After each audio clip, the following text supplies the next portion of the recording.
Ooh. Yeah. So before I start the video, I've already recorded the video itself, but I was playing around a little bit with the truck. Thought I'd add this on here. We got the truck aired up at 120 psi right now. So there's my lift.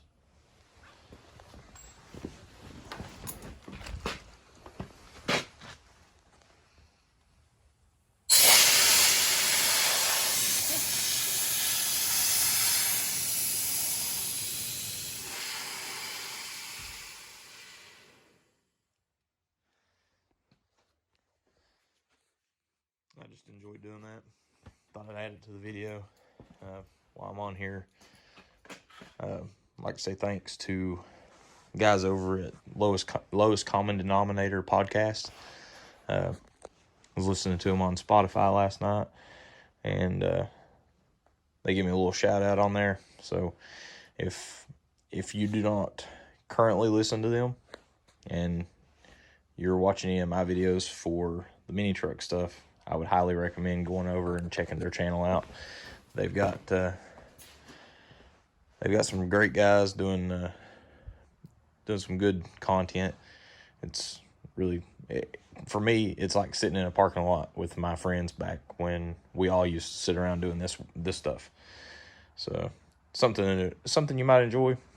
Thought I'd add this to the video. So I got my relays in today, and I already recorded several little pieces of video. I figured I'd just condense this down into something a lot shorter. The ones I had ordered originally looked identical to this. They were made by Viair, but they were 24-volt relays. So it's something to keep in mind if you're trying to do this type of relay for your compressors. These are the ones I ordered this time. These are made by NVX. I got a package over here. Here's the box they came in. NVX BIR80. They're a battery isolator relay. It's 80 amp. And here's, you could pause and look at the details on it.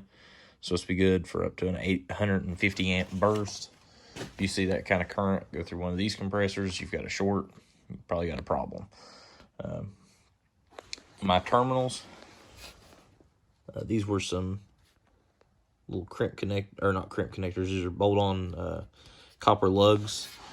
They came out from an electrical panel at the factory I work at about 3 or 4 years ago.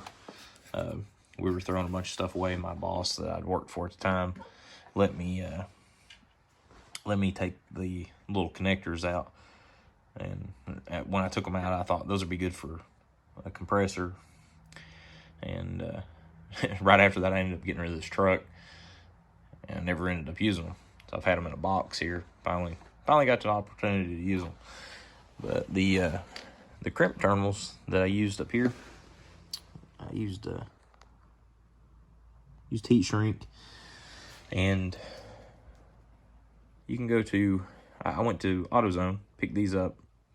Now they sell a terminal almost identical to this with heat shrink. It comes in a pack of 10 crimp connectors, 10 pieces of heat shrink for $8.99, I think it was.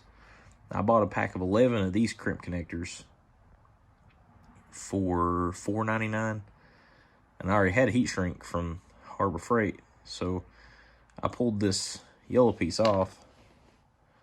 There's my crimp connector now. So I crimped these on. Then I used a lighter. I've got a heat gun, but I keep a lighter in my pocket all the time. It's just convenient, especially if you're using heat shrink very often. So that's what I used for that.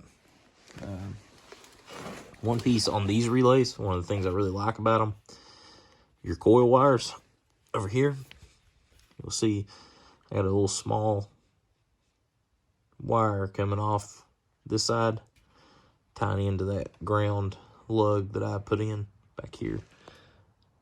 So these are not, clarity doesn't matter on the coil. if you put the negative on this side, the positive on this side, it'll work. If you put negative on this side, positive on this side, it'll still work. I even tried this out before I decided to mention it in the video. But that allowed me to put the ground on the bottom side on both these compressors.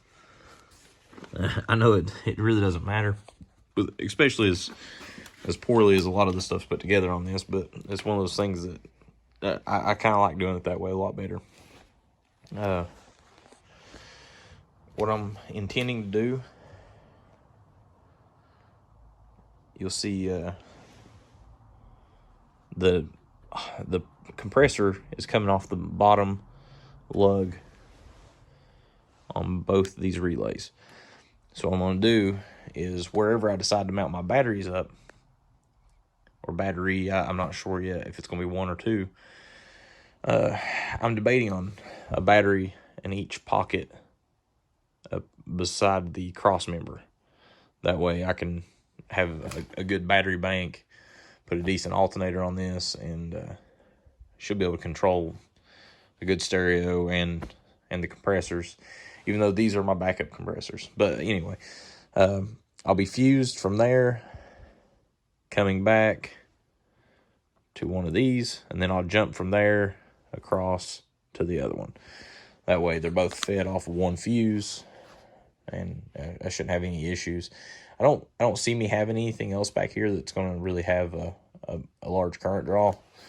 I would expect that between both of these compressors, I might see 60 amps together, maybe 70. I can't remember what these are. They're I think they're Bayer 40Cs or something like that, or 400Cs. So I can't imagine they're more than 23 or 35, somewhere in that range a piece. That'll I probably could have got by with one relay. I just, for the sake of it, I ran one on each side. If I ever decide to go with Air Zeniths again, that's what I originally had put on this truck when I first put it together, like 4 builds ago, and 3 owners ago now. I had Air Zeniths mounted up on these feet. You can see the different holes that are where these compressor mounts are. I think the original Air Zeniths were on there, and then I've had some 460s, 480s. Never really had a lot of luck out of the Bayer compressors. I think that was my fault at the time. I ran crap electrical, high current draws on the alternator, stock alternator usually. You can't expect a DC motor to hold up if it's not getting good voltage. There's my leader hose that I will be using for my engine driven whenever I get all the stuff together and find another engine driven. I'm going to try and, more than likely, I'm going to end up getting if I can find a Sandin SD7, that's what I'll end up using. I had good luck out of it when I used one before. York's good compressors. The Sandins seem to use a little less oil, so I'm going to go that route if I can find one. But if I find a York, that's what I'll use. It'll just be convenience, because cheap, poor, broke hillbilly trying to put a MiniTruck together. The reasoning for that type of relay for me, I'll cover that since I didn't mention it already.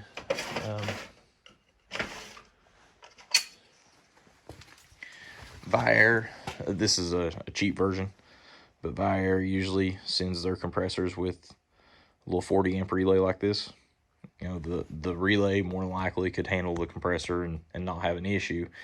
But I've had a lot of my friends have these fail.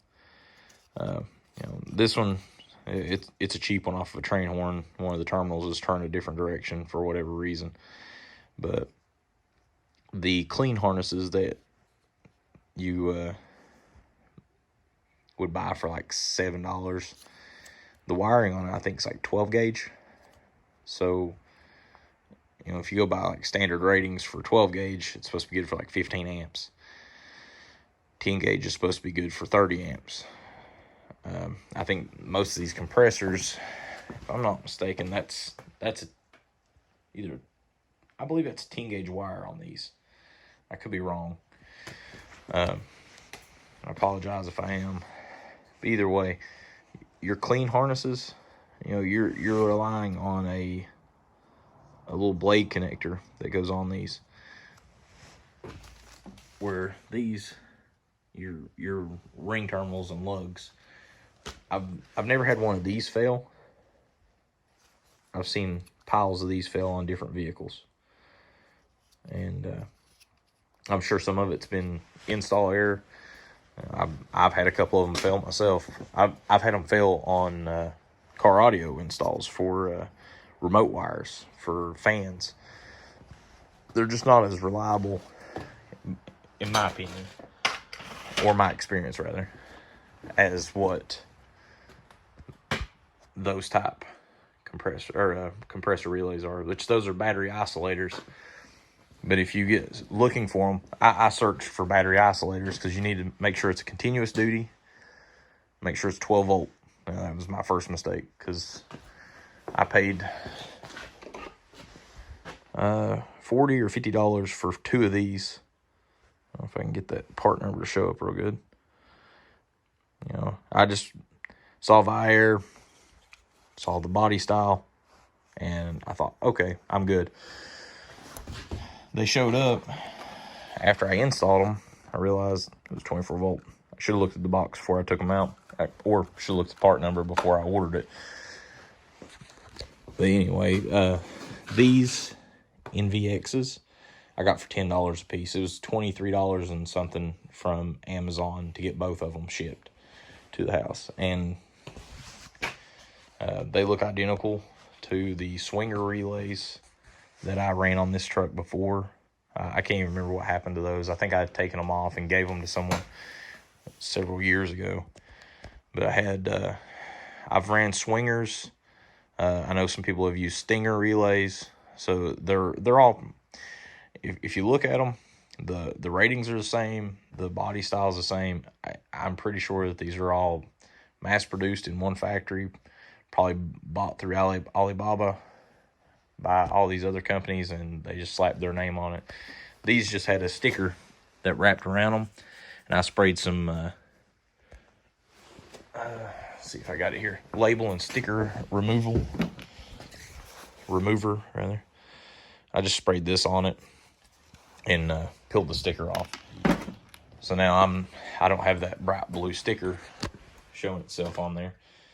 And you know, maybe if things go well, I may get some of these made and put on them, or I don't really know. Anyway, if you've stuck around this long, thanks. If you're not subscribed, I'd appreciate it if you click subscribe and hit the little bell so you can get notifications when I post. I appreciate the support. I'll try to get some more videos coming out. Hoping to get some more progress on this thing soon.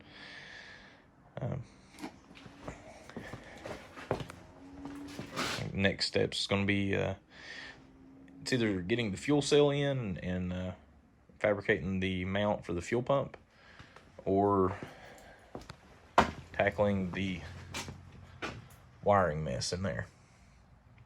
Either way, I'll get something out again soon. Thank you.